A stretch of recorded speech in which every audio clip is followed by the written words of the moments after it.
Patay na si Michael. Hindi po. Patay na ba yun?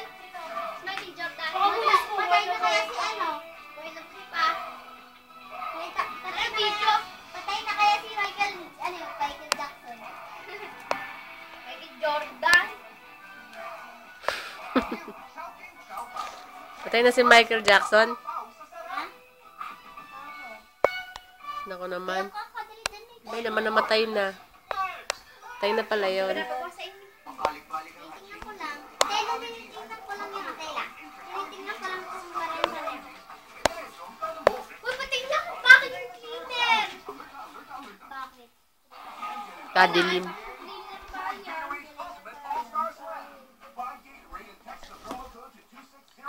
Bakit kailangan niya? Ma'am, bako yung cleaner ba? Ay, bako yung mama. Ma! Oo. B-A-C-U-U-M.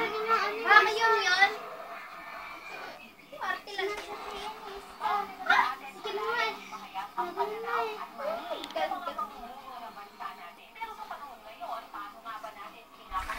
Meron naman ng baby system po kanya. Yung kalandahan lang. Kailangan niya mga kagamit sa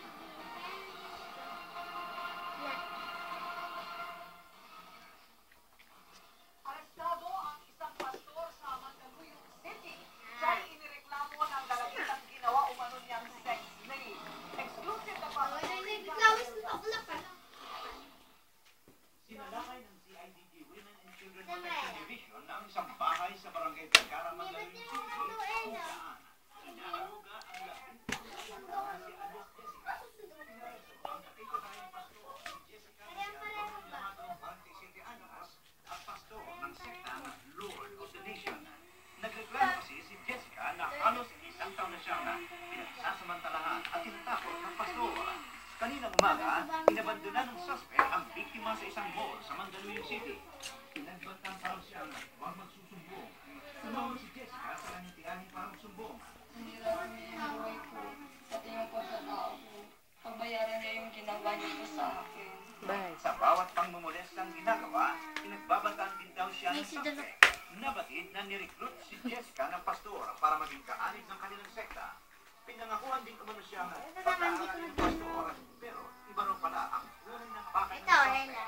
Nagsisisi ako Lela. na pinagkatiwala ko sa kanya ng dalawang mag-asawa na alam ko naglilingkod sila sa Panginoon.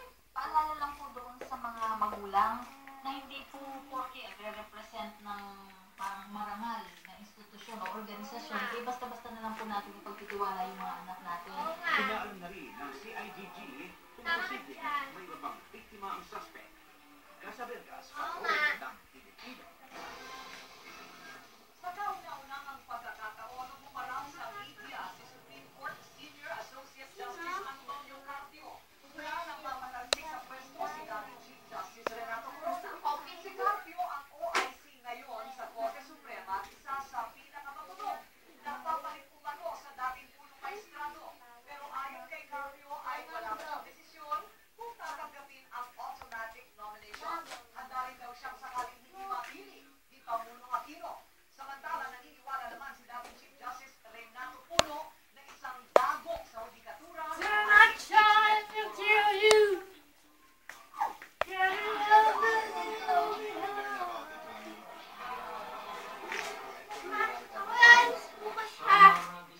Saan ka na naman pupunta? Computer shop. Bakit? Gawa nung... May picture ba tayo ng bako yung cleaner? Ayan, kakargahan na lang bukas yan. Sa tattoo. O, problema pa ba yun? Piprint? Picture na ano? Print. May USB ka ba, May? Para pag ano eh. Papaprint na lang. Naman yung bukas kinalis. Ay, Si kaya? Ate May na lang. Ay, dalas may computer shop naman dyan. Kaso kinalis isang oras na agad. Isang oras na agad. Ang bayaran. Eh, hindi naman ako makakaisang oras na. Hindi naman. Open time kaya yun. Ano ka? Ano ka? Print mo? Pwede ka naman mag-open time. Vacuum. Cleaner. Gusto ba yung cleaner na? Meron tayong picture. Guys, ilumulog lahat.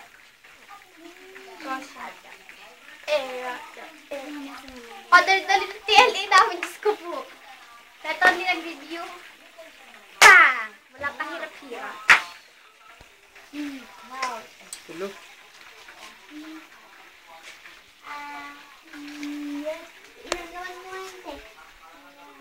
Mga tanong lang ang kailangan. May pagpipilian na naman, mga broom, gano'n. Yes, for sweeping.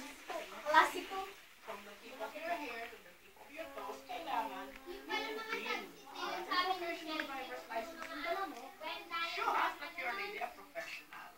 Paalala naman ng MMDA, pwede ng pasaparo sa mga pamaneho na nakasando, nakatsinela, at pamaneho gamit ang cellphone at nakainom. Sa kumpanya ng bus na ito, mahigpit ang pagpapatupad ng proper grooming sa kanilang mga driver. Katunayan ay malabini barbershop sa terminal para sa kanilang mga driver. Bagamat wala sa lista ng mga pinagpapalagyan o ang kawalan ng proper hygiene, hindi raw ito katwiran para baliwalain ang mga driver. Dagdag pa ng NCCSBI kung may mga reklamo pa sa mga driver, maaari silang kunan ng litrato at kuhanin din ang plate number ng sasakyan at i-report sa kanilang impila. Teka naman, Kayla! Ng Bloso, Patrol ng Pilipinas. Hindi lang nila sa sexy. Ayan, bunga nga nito. Naka-video eh. Yung bunga nga ko. Ano sinasabi? Bunga nga. Alam mo, nakakatuwa lagi eh.